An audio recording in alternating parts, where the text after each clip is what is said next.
Hello everyone, welcome back to bright academy. Bright একাডেমিতে তোমাদের সবাইকে স্বাগত জানাই।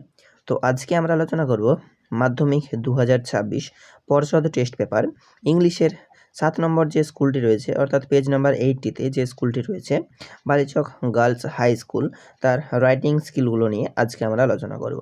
তো আগের স্কুলের রাইটিংগুলো যারা এখনও দেখোনি, আমি ডিসক্রিপশানে প্লেলিস্টের লিঙ্ক দিয়ে দিচ্ছি, তোমরা সেখান থেকে দেখে নিও। ওকে, তো চলো শুরু করা যাক। দেখো 7-এর দাগ কি রাইটিং দিয়েছে। Suppose you are the captain of your school. মনে করো তুমি তোমার স্কুলের captain. Write a notice for the students of your school to raise funds for the flood victims of Himachal Pradesh. কি বলছে? Write a notice for the students of your school. তোমার স্কুলের শিক্ষার্থীদের জন্য একটা নোটিশ লিখতে বলেছে। To raise funds for the flood victims of Himachal Pradesh, অর্থাৎ হিমাচল প্রদেশের বন্যার্তদের জন্য তহবিল সংগ্রহের জন্য একটা নোটিশ লিখতে বলেছে। ওকে, তো কি পয়েন্টস দিয়েছে দেখো। ডেট অ্যান্ড টাইম, অর্থাৎ সময় এবং তারিখ লিখতে হবে। ভেন্যু, জায়গা, স্থান দিতে হবে। Reasons for organizing such a program, অর্থাৎ এই ধরনের প্রোগ্রাম আয়োজনের কারণ লিখতে হবে। প্রোডাক্টস টু বি ডোনেটেড, কি পণ্য দান করা হবে।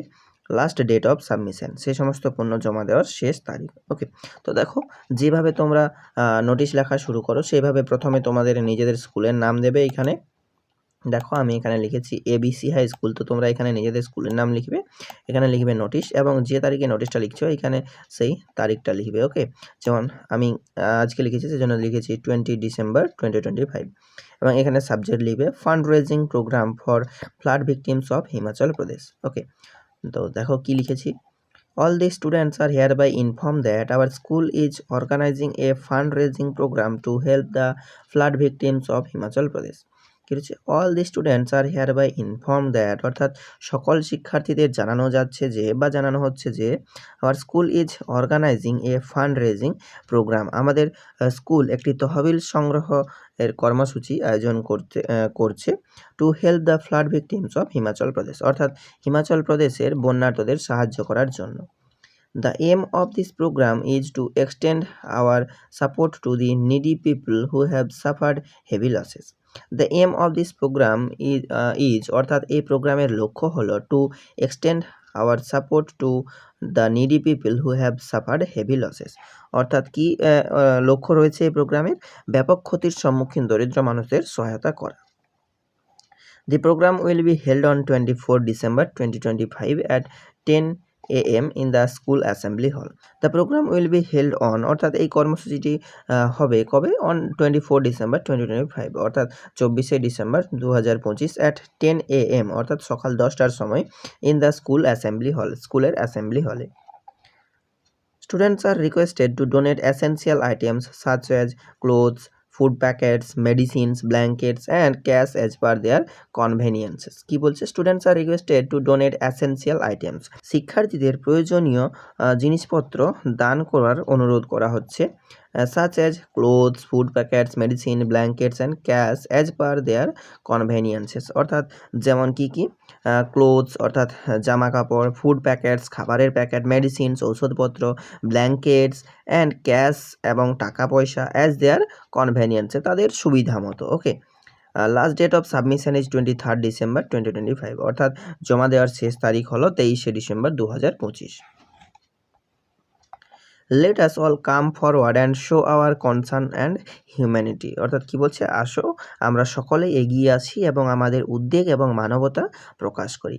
এরপর এখানে লিখবে SD ক্যাপ্টেন দিয়ে নিজেদের স্কুলের নাম লিখবে। ওকে, এরপর পরের রাইটিং কি রয়েছে দেখো। Write a biography on Nandalal Bose using the following hints, অর্থাৎ এই হিন্টসগুলো ইউজ করে নন্দলাল বোসের সম্পর্কে একটা বায়োগ্রাফি রাইটিং লিখতে বলেছে। ওকে, তো কি হিন্টস রয়েছে দেখো। প্রথমে ইন্ট্রোডাকশন, অর্থাৎ ভূমিকা দিতে হবে। Born on December 3, 1882 in Kharagpur, Bihar, অর্থাৎ 3 ডিসেম্বর বা 3রা ডিসেম্বর 1882 সালে বিহারের খড়গপুরে জন্মগ্রহণ করেন। ফাদার পূর্ণচন্দ্র বোস, অর্থাৎ তার বাবার নাম হলো পূর্ণচন্দ্র বোস। মাদার ক্ষেত্রমণি দেবী, এবং তার মায়ের নাম হলো ক্ষেত্রমণি দেবী। মুভড টু কলকাতা ইন 1897, এবং তারা কলকাতায় আসে 1897 সালে জয়েন্ট প্রেসিডেন্সি কলেজ, তিনি প্রেসিডেন্সি কলেজে যোগদান করেন। Studied art at Kolkata school of art, অর্থাৎ তিনি কলকাতা স্কুল অফ আর্টে শিল্পকলা অধ্যয়ন করেন। ইনফ্লুয়েন্সড বাই মুরালস, অর্থাৎ মুরাল দ্বারা প্রভাবিত হন। প্রিন্সিপাল অফ কলাভবন, যিনি কলাভবনের প্রিন্সিপাল ছিলেন। শান্তিনিকেতন অ্যাওয়ার্ডেড পদ্মবিভূষণ, অর্থাৎ তাকে পদ্মবিভূষণ উপাধিতে ভূষিত করা হয়। টাইটেল দেশিকোত্তমা, এবং তাকে দেশিকোত্তমা উপাধি দেওয়া হয়। ডাইড অন এপ্রিল 16, 1966, অর্থাৎ তিনি মারা যান 1966 সালের 16 April.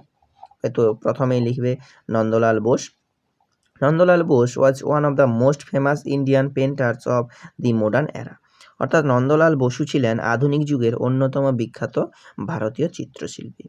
He was born on December 3, 1882 at Kharagpur in Bihar, অর্থাৎ তিনি জন্মগ্রহণ করেন 1882 সালের 3রা ডিসেম্বর বিহারের খড়গপুরে। His father was Purnachandra Bose, তার বাবা ছিলেন Purnachandra Bose, and his mother was Kshetramani Devi, এবং তার মা ছিলেন ক্ষেত্রমণি দেবী। ইন 1897, 1897 সালে হি moved two Kolkata with his family, তিনি তার পরিবারের সঙ্গে কলকাতায় আসেন। হি জয়েন্ট প্রেসিডেন্সি কলেজ, তিনি প্রেসিডেন্সি কলেজে যোগদান করেন কলকাতায়, and letter studied art at Kolkata school of art, এবং পরে তিনি কলকাতা স্কুল অফ আর্টে শিল্পকলা নিয়ে পড়াশোনা করেন। He was deeply influenced by Indian murals and traditional art forms, অর্থাৎ কি বলছে দেখো, he was deeply influenced by Indian murals, তিনি কি হন, গভীরভাবে প্রভাবিত হন কাদের দ্বারা, বাই ইন্ডিয়ান মুরালস, অর্থাৎ ভারতীয় murals, and traditional art form, এবং ঐতিহ্যবাহী শিল্পকলা দ্বারা। Okay, Nandalal Bose became the principal of Kala Bhavana at Santiniketan, অর্থাৎ নন্দলাল বোস শান্তিনিকেতনে কলা ভবনের অধ্যক্ষ হন। Where he guided many youngs artist, অর্থাৎ যেখানে তিনি অনেক তরুণ শিল্পীকে পথ প্রদর্শন করেন। For his great contribution to Indian art he was awarded the Padma Vibhushan and was title Deshikottama. কি বলছে, for his great contribution to Indian art, অর্থাৎ তার ভারতীয় শিল্পে তার এই মহান অবদানের জন্য he was awarded the Padma Vibhushan, এবং তাকে কি করা হয়, পদ্মবিভূষণ উপাধিতে ভূষিত করা হয়। অ্যান্ড ওয়াজ টাইটেল দেশিকোত্তমা, এবং তাকে দেশিকোত্তমা উপাধি দেওয়া হয়। হি পাস্ট অ্যাওয়ে অন এপ্রিল 16, 1966, তিনি মারা যান 1966 সালের 16 April. Nandalal Bose will always be remembered as a great artist and teacher, অর্থাৎ নন্দলাল বোস সর্বদা একজন মহান শিল্পী এবং শিক্ষক হিসেবে স্মরণীয় হয়ে থাকবেন। ওকে, এরপর 9 দাগে কি রয়েছে দেখো, write a letter to your friend who lives in a village about the place you live in. কি বলছে, write a letter to your friend, তোমার বন্ধুকে একটা চিঠি লিখতে বলেছে। Who lives in a village, সে একটা গ্রামে থাকে। About the place you live in, অর্থাৎ তুমি যে জায়গায় বসবাস করো সেই জায়গা সম্পর্কে। ওকে, তো কি রয়েছে, তোমার বন্ধুকে তুমি যে জায়গায় বসবাস করো সেই জায়গা সম্পর্কে এখানে লেটার লিখতে বলেছে। ওকে, তো দেখো, তো এখানে তোমার অ্যাড্রেস দেবে। দেখো আমি লিখেছি XYZ কলকাতা 700, যা আছে তোমার অ্যাড্রেস। ওকে, এবং নিচে এখানে ডেট দেবে, ডিয়ার দিয়ে নিজের বন্ধুর নাম লিখবে, যেমন আমি লিখেছি Rahul. Okay, I hope you are fine and healthy, আশা করি তুমি ভালো আছো এবং সুস্থ আছো। You asked me about the place where I live, so I am writing to tell you about. You asked me about the place where I live, তুমি আমাকে জিজ্ঞাসা করেছিলে যে আমি কোথায় থাকি। So I am writing to tell you about it, তাই আমি এটা লিখছি এই ব্যাপারে তোমাকে বা এই সম্পর্কে তোমাকে জানাতে। আই লিভ ইন কলকাতা, আমি কলকাতায় থাকি। Which is a very busy and crowded city, যেটা খুবই ব্যস্ত এবং জনাকীর্ণ শহর। There are wide roads, big buildings, schools, hospitals, malls and parks. কি বলছে এখানে, কি রয়েছে, ওয়াইড রোডস প্রশস্ত বা চওড়া রাস্তা, বিগ বিল্ডিংস বড় বড় বিল্ডিং রয়েছে, স্কুল রয়েছে, হসপিটাল রয়েছে, মলস অর্থাৎ বড় বড় শপিং মল রয়েছে, অ্যান্ড পার্ক এবং পার্ক রয়েছে। লাইফ হেয়ার ইজ ফাস্ট, অর্থাৎ জীবন এখানে অতি দ্রুত। And people are always in a hurry, এবং মানুষজন সর্বদাই এখানে কি তাকে তাড়াহুড়ো করে। We have good transport facilities like buses and the metro. কি বলছে, we have good transport facilities, অর্থাৎ আমাদের ভালো পরিবহন সুবিধা রয়েছে, যেমন কি buses and the metro, bus, metro. Okay, However, city life also has some problems such as pollution and noise. হাইভার city life also has some problems, অর্থাৎ তবে নগর জীবনেরও কিছু সমস্যা রয়েছে, সাচ এজ যেমন পলিউশন অ্যান্ড নয়েজ, এবং অর্থাৎ দূষণ এবং শব্দ। I really like the peaceful environment of your village with fresh air and greenery, অর্থাৎ তোমার গ্রামের শান্ত পরিবেশ, তাজা বাতাস এবং সবুজ পরিবেশ আমার সত্যিই পছন্দ। I wish to visit your village during my next holidays, আমার পরবর্তী ছুটিতে তোমার গ্রামে যেতে চাই। ওকে, এরপর এখানে লিখবে convey my regards to your parents, অর্থাৎ তোমার বাবা মাকে আমার শুভেচ্ছা জানিও। এখানে ইউর লাভিংলি দিয়ে এখানে নিজের নাম দিবে এবং এইখানে নিজের বন্ধুর নাম দেবে, এখানে বন্ধুর ঠিকানা দেবে। ওকে, এখানে লিখেছে ফ্রেন্ড অ্যাড্রেস, এখানে নিজের বন্ধুর ঠিকানা দিয়ে দেবে।